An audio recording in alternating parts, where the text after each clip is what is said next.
Best Budget Graphics Card 2020. The best graphics card sits at the heart of any gaming PC, but quantifying what is best can be tricky. There's no single solution that's right for everyone. Some want the fastest graphics card, while others the best value, and many are looking for the best card at a given price. Balancing performance, price, features, and efficiency is important because no other component impacts your gaming experience as much as the graphics card. Today, we'll tell you about the 5 best budget graphics cards in 2020. Before we start the countdown, go ahead and subscribe to the channel. Also, press the bell button to get the latest updates. Check out Amazon links in the description below for each product on the list, if you would like to buy them. Without any further delay, let us start. In the list of Best Graphics Card 2020, at number 5, we have the RTX 2070 Super. Wait for Ampere or Navi 2X GPUs. However, if you cannot wait, or if you can find a good deal on an RTX 2070 Super, it's still a good card. The law of diminishing returns is in full effect as you move up to the top of the GPU hierarchy, which means you will pay more for proportionately less performance every additional step. The best way to avoid that is to drop back down a few notches, which is where you will find the RTX 2070 Super. 4K gaming is a stretch, but 1440p Ultra is still viable. Just as the RTX 2080 Super is a sensible step down from the 2080 Ti, the 2070 Super is only about 10% slower than the 2080 Super, but costs almost 30% less. It's also only a few percent slower than the earlier vanilla RTX 2080. And you still get 8GB of GDDR6, ray tracing, and DLSS, and a card that beats the previous generation GTX 1080 Ti, along with every current AMD GPU. This is all at the same nominal price as the slightly older and slightly slower RTX 2070, and there's no Founders Edition tax this round. At number 4 in the list, we have the RX 5700 XT. Like all the other GPUs, other than the RTX 3080, right now is a tough time to recommend any high-end card. AMD's RX 5700 XT is reasonably priced for previous gen GPUs.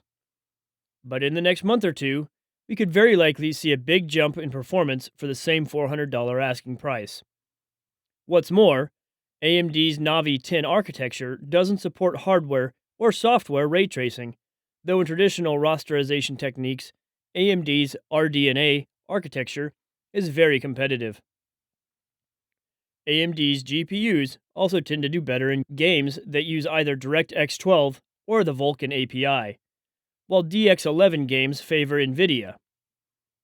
Overall, across our test suite, the 5700 XT beats the RTX 2060 Super by about 7% in performance, as well as the earlier RTX 2070 by 4%, and typically costs less.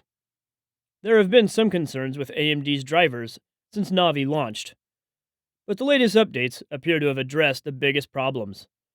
Compared to AMD's own previous generation products, the RX 5700 XT also puts up an impressive performance. It basically matches the Radeon 7 at 1080p and 1440p, all while using 75 watts less power. At number 3, we have RTX 2080 Super. It's not a good time to buy a brand new RTX 20 series GPU at all. Our list of the best GPUs is in the midst of some serious upheaval. What with the RTX 3080 launch and the upcoming 3090 and 3070 launches. The problem is, 30 series cards are probably going to sell out, or sell at highly inflated prices, for the next couple of months. In the meantime, maybe you can find a good deal on the RTX 2080 Super.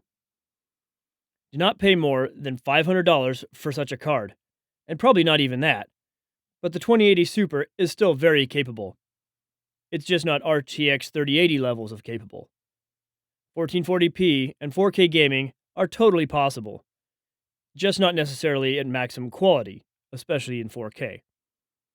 The good news is that the difference between ultra and high quality in mini games is difficult to see, while the jump in performance can be significant. When games in the future start using more ray tracing effects, even the 2080 Super may not keep up. That doesn't mean you should just ignore ray tracing hardware, however. Just keep your expectations in check. At number 2, we have the RTX 2080 Ti. Yesterday's champion is set to fall to 4th place overall once the RTX 3090 and RTX 3070 arrive. For now, it's still the second fastest gaming GPU, not counting the Titan RTX. And you can even find cards for sale on eBay for significantly lower prices than last month.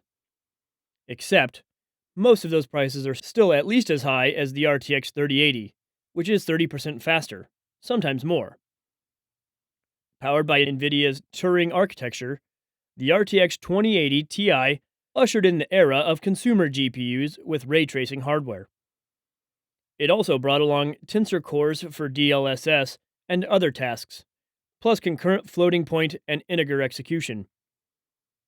It was priced as high as the former Titan XP, which was a major turnoff. If you already have an RTX 2080 Ti, there's no need to worry just yet. Nvidia claims the RTX 3070 will be faster than the 2080 Ti, but then it also said RTX 3080 was, quote, up to twice as fast as the RTX 2080, end quote.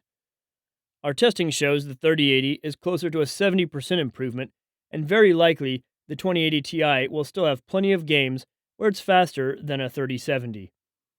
However, seriously, do not buy a 2080 Ti today, not unless you can get it for 3070 pricing, meaning around $500. At number 1, we have RTX 3080. The king is dead.